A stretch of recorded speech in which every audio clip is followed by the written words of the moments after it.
চাকরি বাকরি যারা করে তাদের তো ছুটি আছে, স্কুলের বাচ্চারাও পড়াশোনা করে, তারাও 2 দিন ছুটি পায়। কিন্তু আমরা সংসারিক মহিলারা একদিনও ছুটি পাই না। সারা দিন আমরা গাধার মতো খাটতেই থাকি। আসসালামু আলাইকুম গাইস, দেশ এবং দেশের বাইরে যে যেখান থেকে ভিডিওটি দেখছেন, আশা করি সবাই ভালো আছেন, সুস্থ আছেন, পরিবার নিয়ে আলহামদুলিল্লাহ আমিও বেশ ভালো আছি। ডাউল আর ভাত আগেই হয়ে গেছে, মানে ডাউল সিদ্ধ করে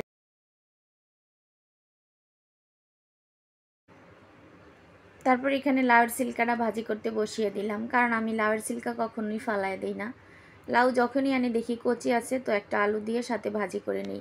লাউ সিল্কা ভাজি আমার খেতে ভালোই লাগে মাশাল্লাহ। তো পাশের চুলাতে নিরামিষটা বসিয়ে দিয়েছি, প্রায় হয়ে গেছে। এখন বাগার দিয়ে নিব, কারণ নিরামিষ তরকারি লাস্টে বাগার দিলে রসুন দিয়ে ভালো লাগে খেতে।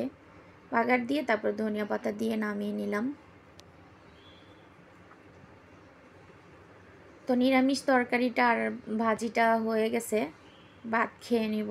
তারপরে তার আগে একটু গরুর মাংসটা বসিয়ে যাই।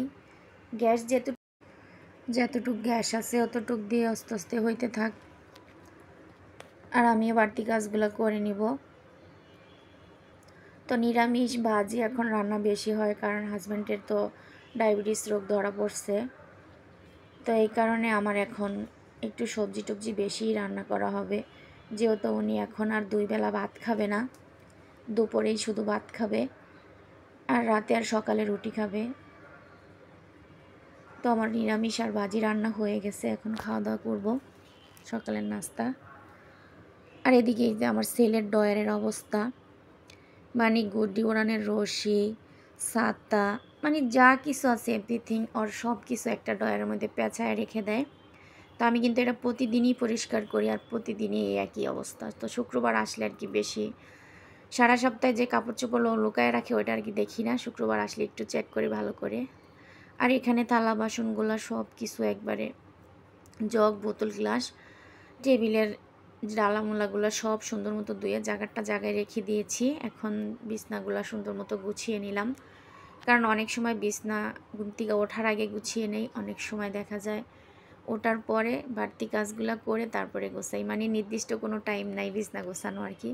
তারপরে এই তো ছেলের 1 বালতি কাপড় ধুয়ে রোদে দিয়ে দিলাম, তারপরে গোসলের পরে আরেক বালতিও হবে, ঠিক নাই।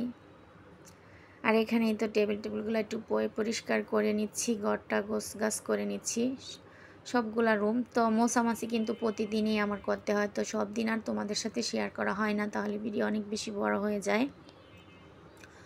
তো বাসায় যেই সমস্ত কাজগুলো করি, গোছগাছ করি, পরিপাটি করি, ওগুলাই তোমাদের সাথে শেয়ার করা হয়, কারণ আমরা এত বাহিরে যাই না। আমি বাহিরে যাওয়া খুবই কম পছন্দ করি, মানে আমার ঘর আর সংসার, নামাজ কালাম পড়ি, এগুলো নিয়েই আমি সবসময় ব্যস্ত থাকি।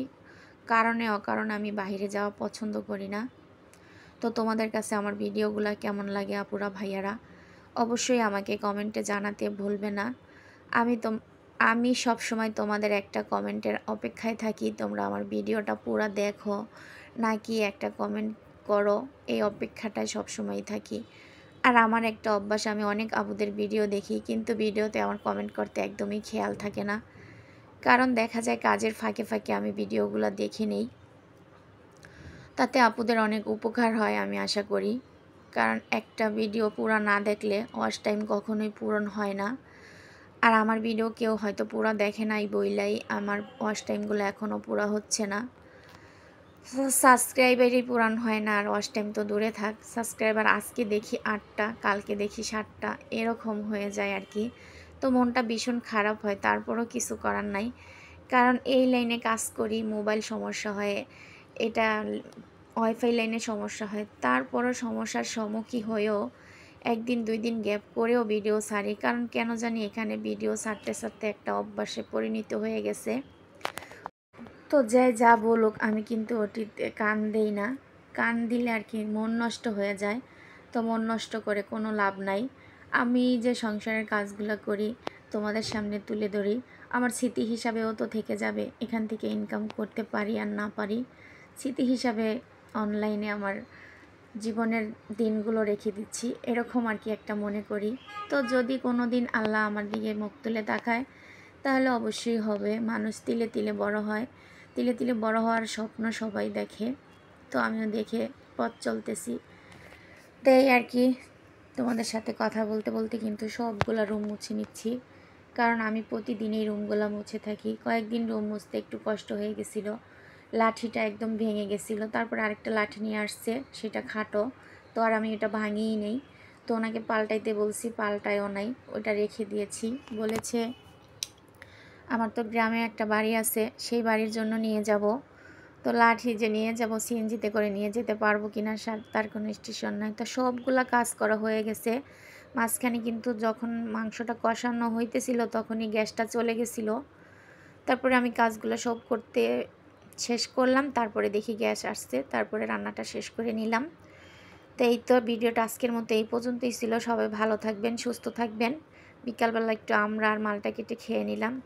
তো আল্লাহ হাফেজ।